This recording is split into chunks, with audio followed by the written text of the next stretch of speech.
see how long I last at making videos while sitting here, because the trucks are just driving me bonkers. I just saw a post on Facebook, somebody saying there are benefits to psychosis, and that's what I've been talking about, even though I haven't really used the word psychosis that much that I recall. I've been using things like map consciousness and trance consciousness to encompass that whole spectrum. Instead of saying mania and psychosis, I say map consciousness. And I say that too, just to join them together, because it's, at least for me, it's kind of cyclical. I go into hyper perception and then I come down, and when I come down, it's kind of hyper perceptively scary. And that might be just part of it, because going into that ecstatic mystery, one has to come back through terrifying mystery. It's sort of how things go, because if one just kept going into ecstasy, I feel one would eventually be in isolation, because if one is in that state of profound ecstasy, nobody else is there with the person, unless they manage to meet somebody who's there too, which, it'll be wandering off into one's personal ecstasy. And you could even think of how some people say take an illicit drug together and then walk off into the forest and die, because they sort of walked off into ecstasy together. And that's not grounded in reality, to feel that inner ecstasy all the time, because reality's not structured in a way for us. I just got a phone call and I don't know what I was saying. Something about the positive aspects of psychosis, and I just say map consciousness for me to encapsulate the whole process, and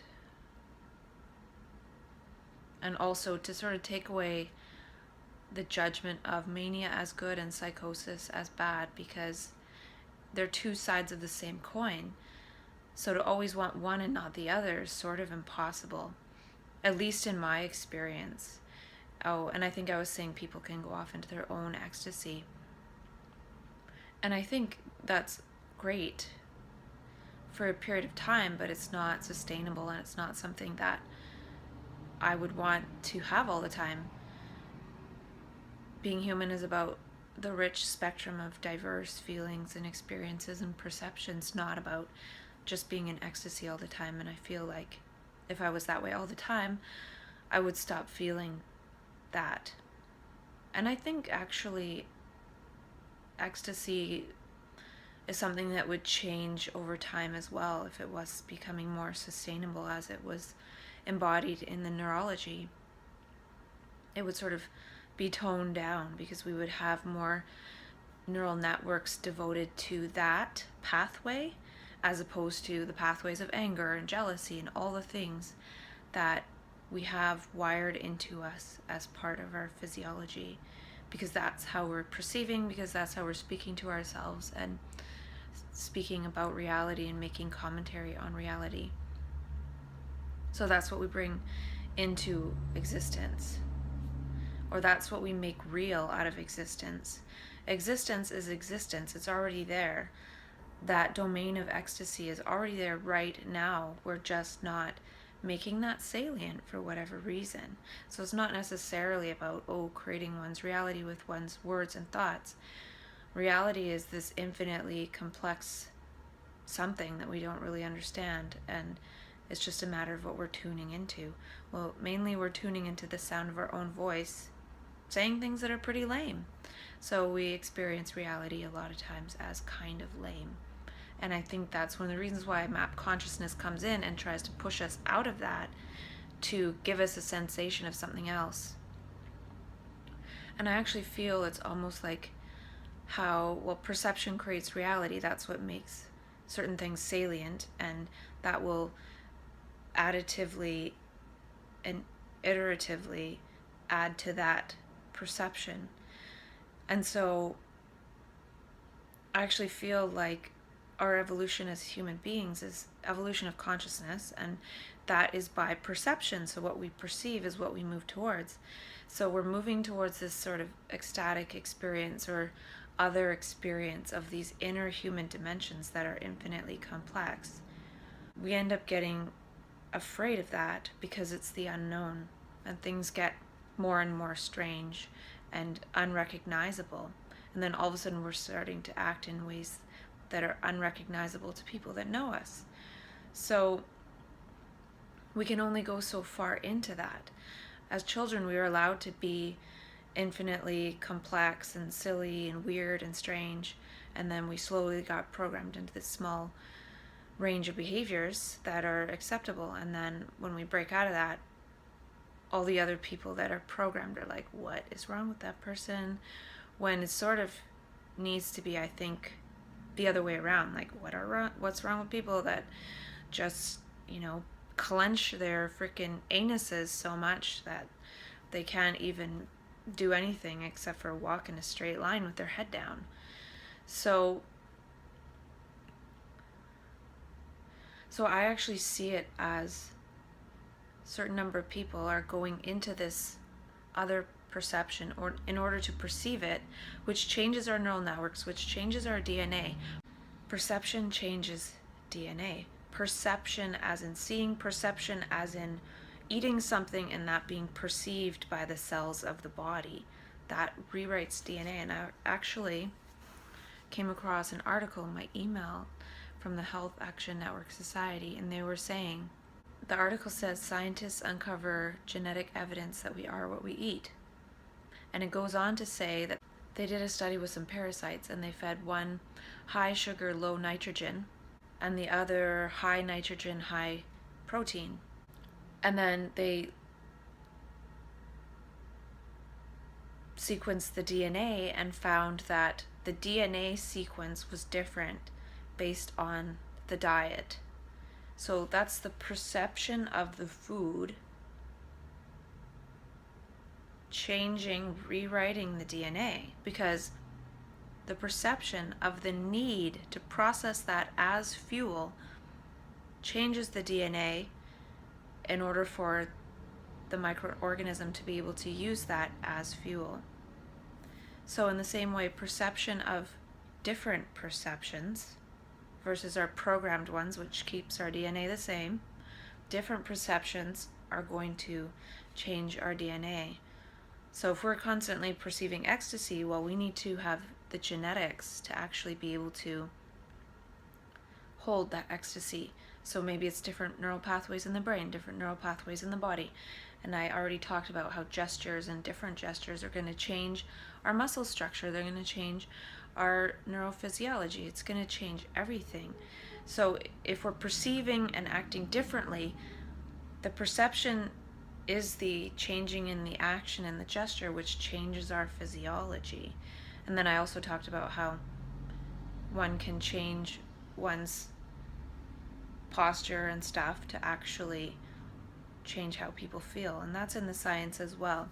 So what I'm saying is that I feel that a person experiencing trance consciousness and map consciousness is actually to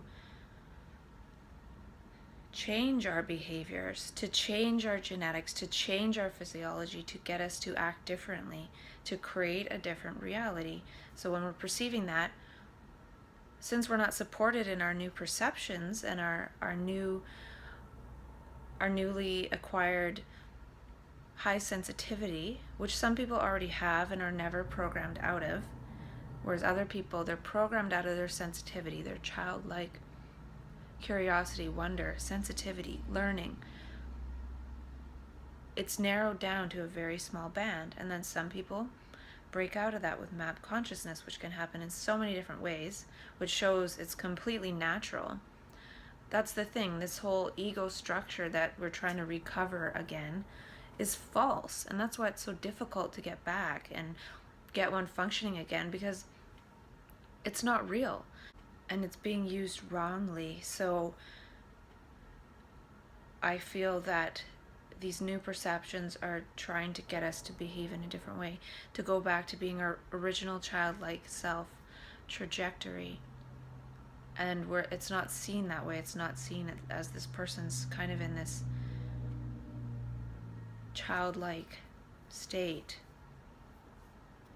that I feel if we were never programmed away from that, we wouldn't need mania and psychosis, because it's like this gap between our ego self and our childlike original self. And then this mania and psychosis process happens, the ego breaks down and we're snapped into this childlike version of ourselves. But reality is not congruent, and our reality and our lifestyle design is likely not congruent to support us to remain in this going forward. So if all of a sudden we're in our childlike state, we probably are in a job that doesn't support that. And part of the article says they can even tell what the organism's diet is by looking at the genetics. So it's just showing that our genetics are mirrored by what it is that we are consuming, whether it's food, whether it's media stuff, whether it's our own voice in our own head. And mainly we've been consumed by that.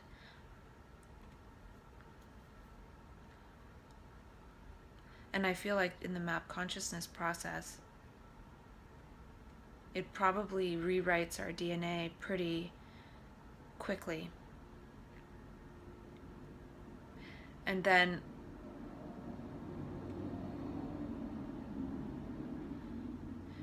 we go back through psychosis into the consensus reality, and our DNA is probably not suited for it anymore. We don't have the DNA of competition and all these ego structures. It's almost like false DNA. It's almost like those word viruses that we're infected with, and then we translate into our own voice.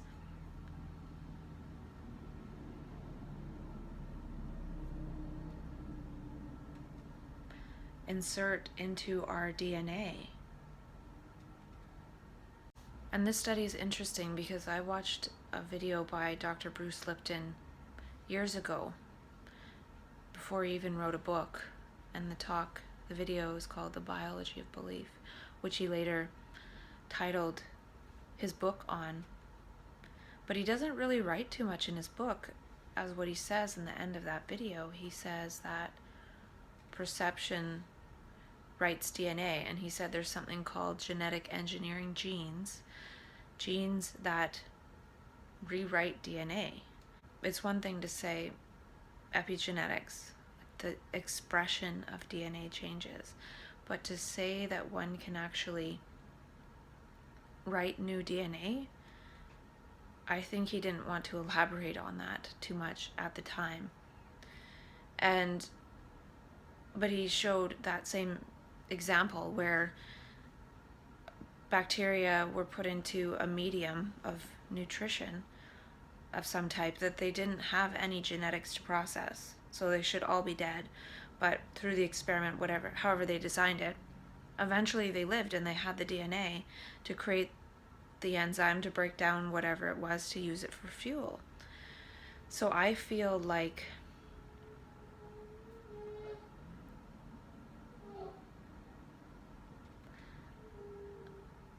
and I've talked about before how nutrition is important for us, but there's also a different energy. So when I go into manic consciousness, I don't need to eat as much. Actually, when I eat, it goes right through me. I've had that experience, and I lost a lot of weight. So I was probably burning the energy of my body, but I wasn't sleeping. So just to think, well, food equals energy, we know that's not true 100% exactly. What I'm saying is, these perceptions that are meaningful and insightful, and that we learn from these endo memes and these epi memes,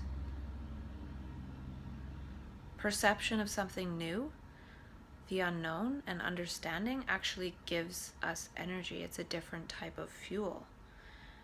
So I feel like in saying that, perception can also be energy, not just food.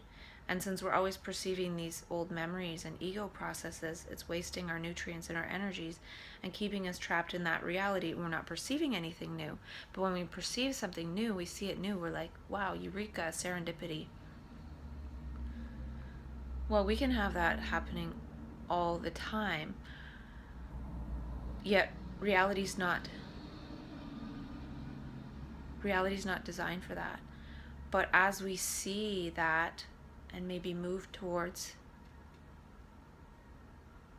being in that state all the time, if we can design our lives to sustain that, then we're going to see and perceive and learn and create something different, instead of eventually hitting a brick wall with our perceptions and then coming back through the scary perceptions in order to get back to a lower reality, a lower order, in that people are thinking and seeing old patterns and old memories all the time with their ego process.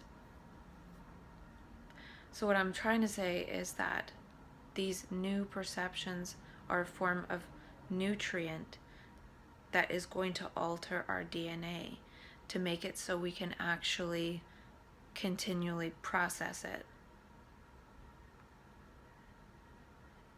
It's almost like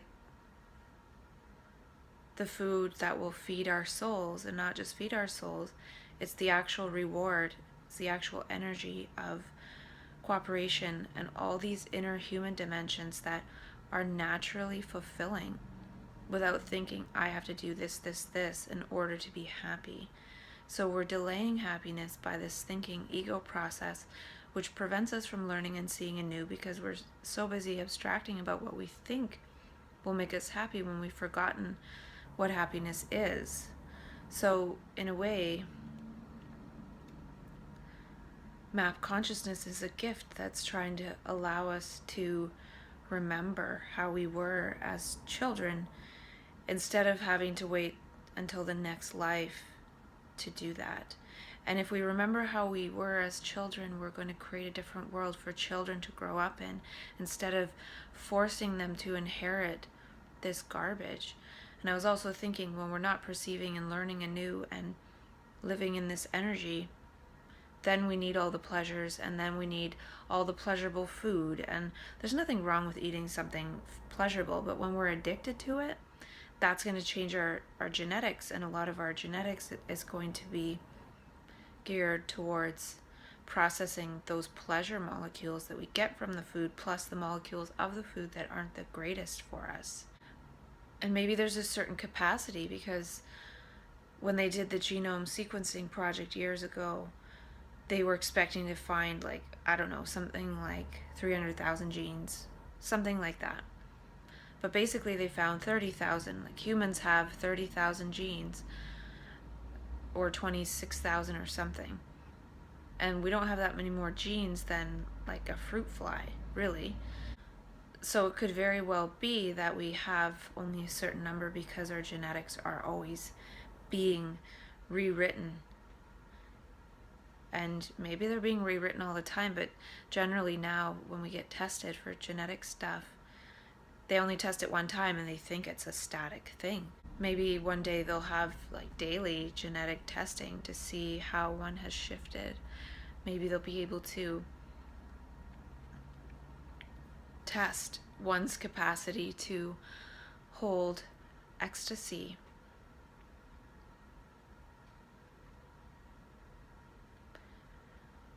And if a person goes into that ecstatic perception, it's easy to see how eventually one would hit a bunch of perceptions that are not ecstatic.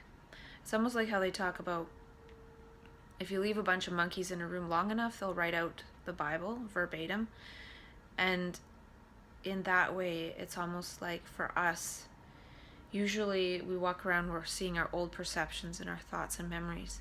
But if we manage to decouple from that long enough, we're going to see something new and something new and something new, and learn, see beauty, and we'll have walked towards ecstasy, instead of being like ego perception, ecstasy, ego. So we never end up in that path of ecstasy, but sometimes things line up in such a way that we go into ecstasy, and that could be synchronicity in a way. But when we think about it, most people aren't in synchronicity, because we're doing what our ego and how we've been programmed to be and act and stuff. So we need more people to be in alignment with that, to have more people go into seeing that and being able to sustain that. Like, I see it like this giant quantum puzzle. If 99.999% of us are just going around in circles, then we're going to be creating this world that we have. But if more people get in alignment, it's very powerful when someone is in alignment. That's like the higher states of consciousness, and that will bring more people into alignment because somebody is in alignment, which is more powerful than being in alignment with the ego, which is not being in alignment at all.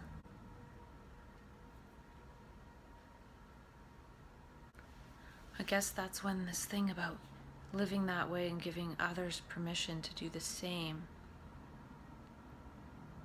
is something of interest. And Dr. Abram Hoffer said that a lot of this stuff is a perceptual disorder, and I think it could be perceiving a different order. And I've had the experience in mania where everything feels so loving and beautiful and wonderful, and I think by feeling that, it's bringing it into existence. It's made manifest through that. It's always there. We just can't feel it because we're so busy abstracting about things. And the abstractions are actually our ideas about what we think is meaningful, and we're actually making meaning by that. Each thought carries meaning, and we're making that moment into that meaning by that meme that we're saying. And it's like what I was saying with the person who had surgery to restore eyesight. We can't make sense of what we're seeing, but in a way we can't make sense of it with the ego. It's something that is of a different sense, and I think it's infinitely complex and unfolding. We can't really reference it to anything. So it could be the state of beauty, truth, love, but what is that? Like, it's something different each moment. It's not that word. And a lot of people go into these states of consciousness after having a traumatic experience, and it's sort of a way of having post-traumatic growth. In a way, having a traumatic experience is sort of like seeing that this society is pretty crappy, and it is designed in a way that a lot of people end up having traumatic experiences. So consciousness looks for other things that are meaningful besides that. Like if somebody gets traumatized at work, for example, for some reason, and they had a lot of meaning attributed to work, well, now the meaning attributed to work is one of trauma. So one would naturally go and look for something else that's meaningful. And some people end up stumbling upon the inner human dimensions and go on that inner journey of map consciousness and trying to make new maps and meanings other than the ones that the ego has falsely created and ascribed. It's like moving away from the poison we've been habituated to. There's a different nutrition that we're just not able to process. We've been getting our energy from these ego processes that give us pleasure and reward in the form of dopamine. And we're looking for those little bits that are those rewards that we've been programmed to seek as rewards. And it's like there's this stress in decoupling from all that we've been told is meaningful when we realize it's not meaningful at all. And usually that's what happens when a person really changes their life. I heard somebody say, be the evidence.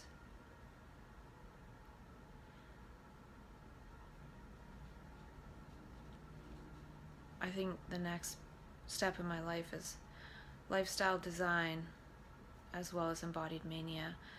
I've noticed that lately I can't stay at home, and that's related to that home less for homelessness, which is home-less, which is just be homeless. And I think the other part is love more, not fear less, but love more. And it seems like I feel no anxiety when I'm living this way right now, Whereas if I just sat at home, I probably would feel anxiety. So it seems like I'm allowing that compass to move me, to move about in life differently, that will slightly alter reality and my life. And I don't know how far that'll go. But I have had this sense lately that I'm sort of like a homeless person who has managed to stay housed. And I can see that there could be a trajectory in my life where I do end up homeless for some reason.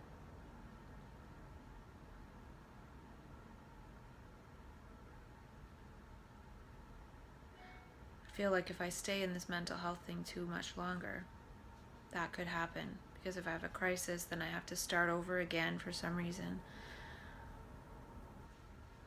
I have to do it through the system again.